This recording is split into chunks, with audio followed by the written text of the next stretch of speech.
जय श्री हरि विष्णु। आप सभी का एक बार फिर से स्वागत है पिंकी की दुनिया चैनल में। आप सभी को योगिनी एकादशी की हार्दिक शुभकामनाएं। आइए मिलकर सुनते हैं योगिनी एकादशी की व्रत कथा।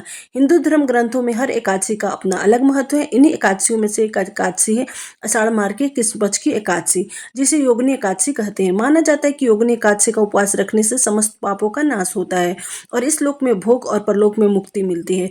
महाभारत काल की बात है। धर्मराज युधिष्ठिर ने भगवान श्री कृष्ण ने कहा, हे त्रिलोकीनाथ, मैंने ज्येष्ठ माह के शुक्ल पक्ष की निर्जला एकादशी की कथा सुनी। अब आप कृपा करके आषाढ़ माह के कृष्ण पक्ष की एकादशी की कथा भी सुनाइए। श्री कृष्ण ने कहा, हे पांडु पुत्र, आषाढ़ माह के कृष्ण पक्ष की एकादशी का नाम योगिनी एकादशी। इसका व्रत करने से सभी पापों का नाश होता है। यह व्रत इस लोक में भोग और परलोक में मुक्ति देने वाला है। अब मैं इसकी कथा सुनाता हूँ, ध्यान पूर्वक सुनो। कुबेर नाम का एक राजा अलकापुरी नाम की नगरी में राज करता था। वह शिव भक्त था। उनका हेममाली नाम का एक यक्ष सेवक था जो पूजा के लिए फूल लाया करता था। हेममाली की विशालाक्षी नाम की एक बहुत ही सुंदर स्त्री थी। एक दिन वो मानसरोवर से पुष्प लेकर आया, लेकिन कामस्त होने के कारण पुष्पों को रखकर अपनी स्त्री के साथ रमण करने लगा।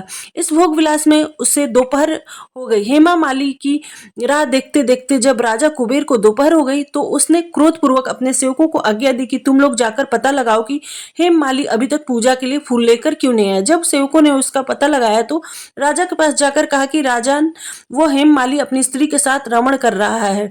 इस बात को सुनकर राजा कुबेर ने हेम माली को बुलाने की आज्ञा दी। अब डर से कांपता हुआ हेम माली राजा के सामने उपस्थित हो गया। उसे देखकर कुबेर को अत्यंत क्रोध आया और उसके होठ फड़फड़ाने लगे। राजा ने कहा, अरे अधम, तूने मेरे परम पूज्य देवों के देव भगवान शिव जी का अपमान किया है। मैं तुझे श्राप देता हूँ कि तू स्त्री के वियोग में तड़पे और मृत्यु लोक में जाकर कोढ़ी का जीवन व्यतीत करे।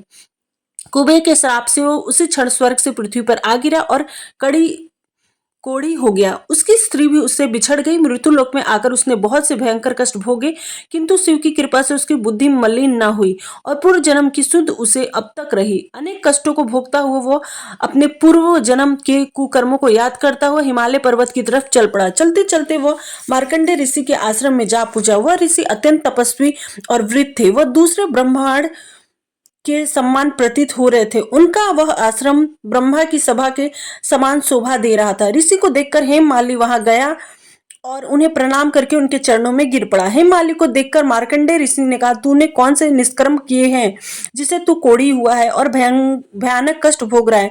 महर्षि की बात सुनकर हेममाली बोला, मुनि श्रेष्ठ, मैं राजा कुबेर का अनुचर था। मेरा नाम हेममाली है। मैं प्रतिदिन मानसरोवर से फूल लाकर शिव पूजा के लिए कुबेर को देता था। एक दिन पत्नी सहवास के सुख में फंस जाने के कारण मुझे समय का ज्ञान नहीं रहा और दोपहर तक मैं पुष्प नहीं पहुंचा सका।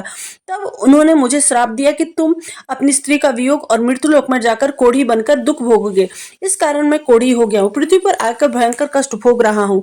अतः कृपा करके आप कोई ऐसा उपाय बताइए जिससे मेरी मुक्ति हो जाए। मार्कंडेय ऋषि ने कहा, हे माली, तुमने मेरे सम्मुख सत्य वचन कहे, इसलिए मैं तेरे उद्धार के लिए एक व्रत बताता हूँ। तू आषाढ़ मास के कृष्ण पक्ष की योगिनी नामक एकादशी का पूरा विधि विधान से व्रत कर, तेरे सभी पापों का नाश हो जाएगा। महर्षि के प्रवचन सुन हेममाली बहुत प्रसन्न हुआ और उसके प्रवचनों के अनुसार उसने योगिनी एकादशी का विधि विधान से व्रत किया। इस व्रत के प्रभाव से वह अपने पुराने स्वरूप में आ गया और अपनी स्त्री के साथ सुखपूर्वक रहने लगा।